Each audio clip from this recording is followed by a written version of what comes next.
Hello friends, आज हम पढ़ेंगे दोस्तों एक पोयम जिसका नाम है सक्सेस इज कॉन्टेड स्वीटेस्ट, जिसे लिखा था इमले डिकेंशन ने। इमले डिकेंशन ने इसमें सक्सेस को कॉन्टेड यानी कि सक्सेस को गिना है स्वीटेस्ट में। तो कौन गिन सकता है सक्सेस को, और किसे इतनी खुशी मिलती है सक्सेस पाने पे, कोई जंग जीतने पे।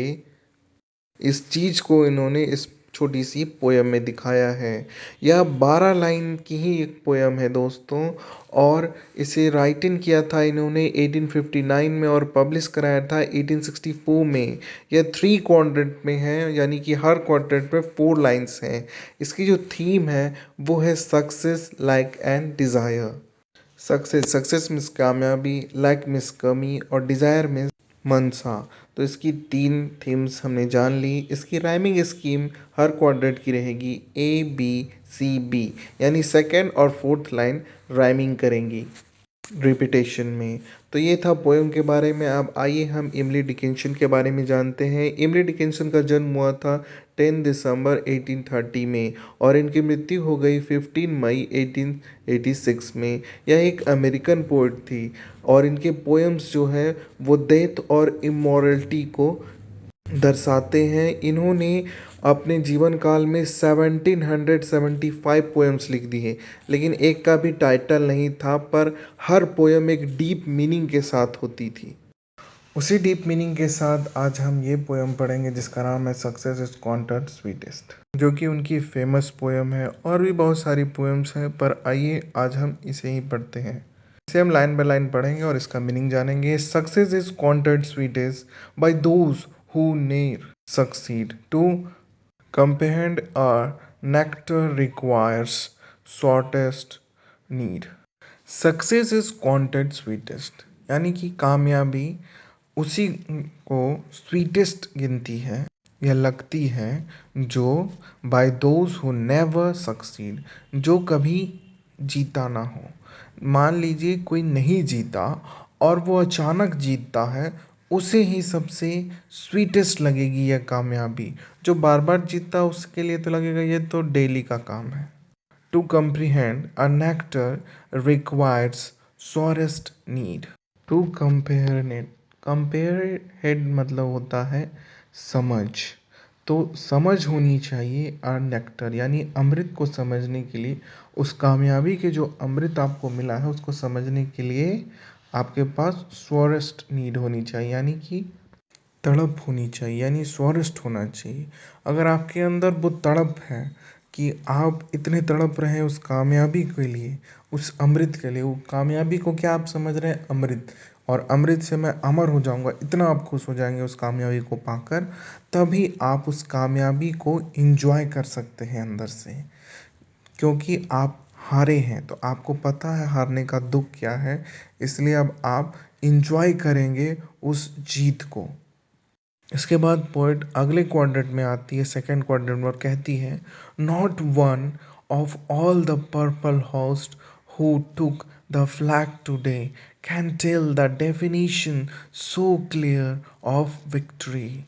नॉट वन यानी एक नहीं, of all the purple host, एक नहीं सारी पर्पल होस्ट यहाँ पे आर्मी के जवानों को कहा जा रहा है। तो एक नहीं सारे आर्मी के जवान जो कि टुक किए हैं एक फ्लैग, जो अपने साथ एक फ्लैग लेकर आ रहे हैं।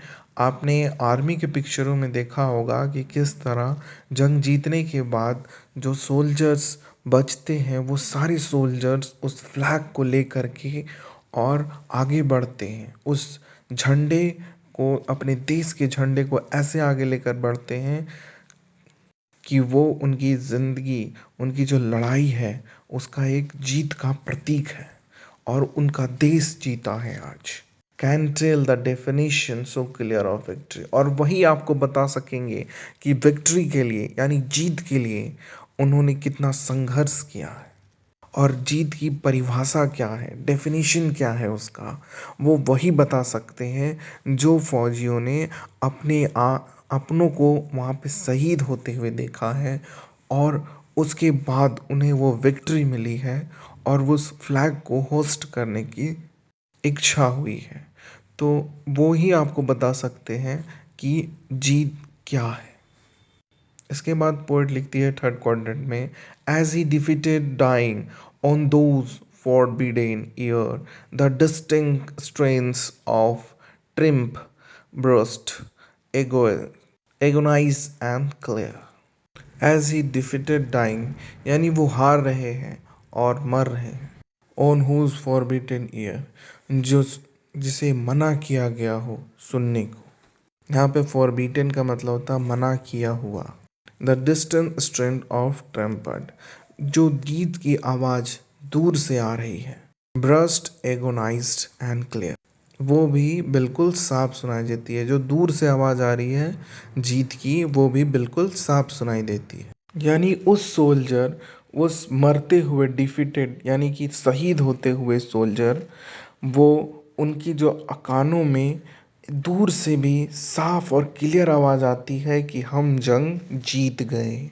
और इस चीज़ को वही बता सकता है, वही सोल्जर बता सकता है जिसने लड़कर मरते वक्त शहीद होने के कगार पे जीत हासिल की हो. वो नहीं बता सकता जो हमेशा जीतता आ रहा हो. और यहीं पे दोस्तों यह पोयम ख़त्म होती है.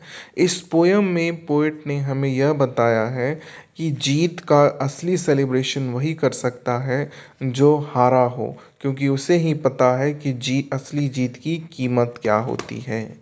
यही इस पोयम में डीप मीनिंग थी कि आज़ादी, ताकत, सक्सेस वही जानता है जो कभी गुलाम हुआ हो. वही आज़ादी की कीमत जानता है. जो बार बार हारता हो वही जीत की कीमत जानता है. आपको मेरी एक्सप्रेशन कैसी लगी इस पोयम की, कमेंट सेक्शन में बताएं. लाइक करें, शेयर करें, सब्सक्राइब करें. मैं आपसे मिलूंगा नेक्स्ट स्टोरी में. तब तक के लिए जय.